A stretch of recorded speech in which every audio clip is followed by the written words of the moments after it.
The government has done some amendments to the Petroleum Product Act, which would see the transformation, particularly in the wholesale sector, and they have released some licenses to about 1,900 wholesalers. However, my research tells me that just under 10% of those wholesalers are actually, am I correct, Mr. Radebe?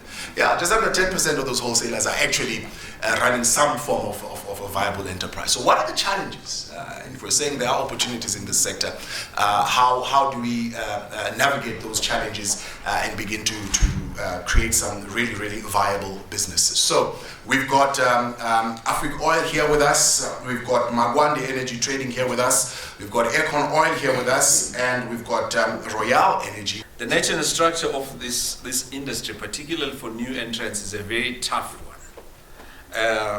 It's a high volume, low margin business. The opportunities is that if you're a small player and your cost base is right, and then you're very competitive, and more importantly, you're agile. You see, we the major players are not agile. This industry is also dangerous.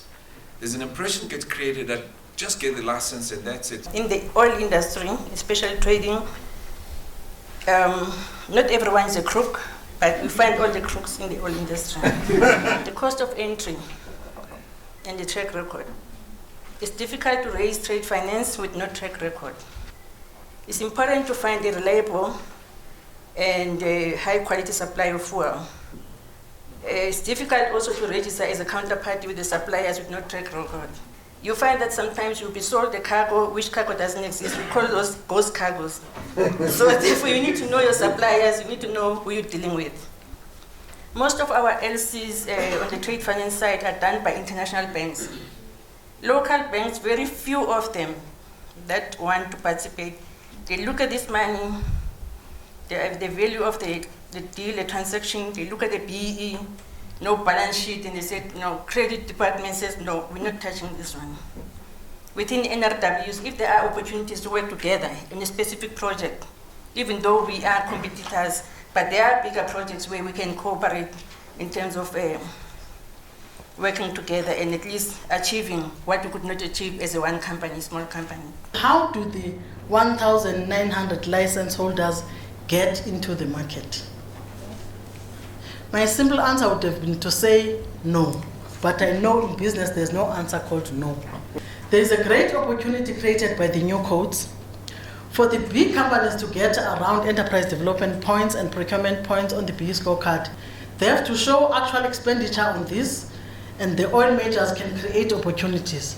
But then answering the question, compliance with the law and bottom line. They'll still get the bottom line because it is their own product. So we are still moving their own product. And at the same time, they are scoring on the BE points. If you look at the depot network, especially the large depots in the pipeline, the companies themselves are operating on joint ventures. But you find that as a black entrepreneur companies, to be part of those joint ventures, it's quite difficult. I haven't had anyone in the last 21 years who said, look, I'm now part of the joint venture companies operating a depot with either BP, Sasol, Shell and Engine and those companies. The first filling station for Eskom, totally off the grid. No electricity, solar panelled in totality. We asked the DOE to be more stringent. We must re-evaluate the system. We must limit licenses. It is difficult to find people to understand the industry. It's very difficult. Maybe we should go to the Competition Commission and say, guys, exclusivity for Woolworths at a certain retail brand, is that not anti-competitive? We need a dedicated ministry for fuel. It started as Ministry of Minerals and Energy. Now they took minerals out. Now it's Ministry of Energy. We only see nuclear and electricity. We say no fuel, man. Government, please government, Ministry of Fuel, please. Logistic challenges. Yes, access to capital. It's highly expensive. Compliance. Total tells you, safe loading pass, don't have a bumper. Sasol says, have a bumper.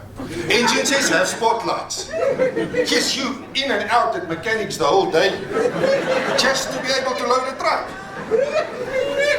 Oil majors, please, standardize. Have one standard, please. Commercials banks should look differently at fuel transporters. They must look at us and say, you're a fuel transporter, I'm able to fund you, I'll make a line available for you. That we can do what Econ Oil has done. Create entrepreneurs. You need the community to support you. And who's the community? It is Eskom. It is Anglo. It is the parastatals that must support us. The oil major must allow his excess capacity in tank to form a JV that HTSAs can partake in that. My first suggestion. The second one is, if they need to sell the asset, please offer it to local HTSAs.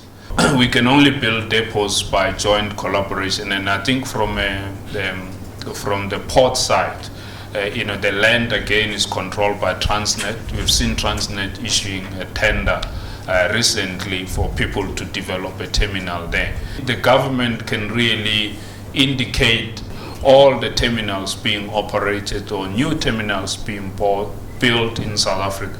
You need to push for at least 51% black ownership. Currently, we've got international experts, people that are currently operating the terminal because we don't have expertise in South Africa. Let's compare profitability with the major players.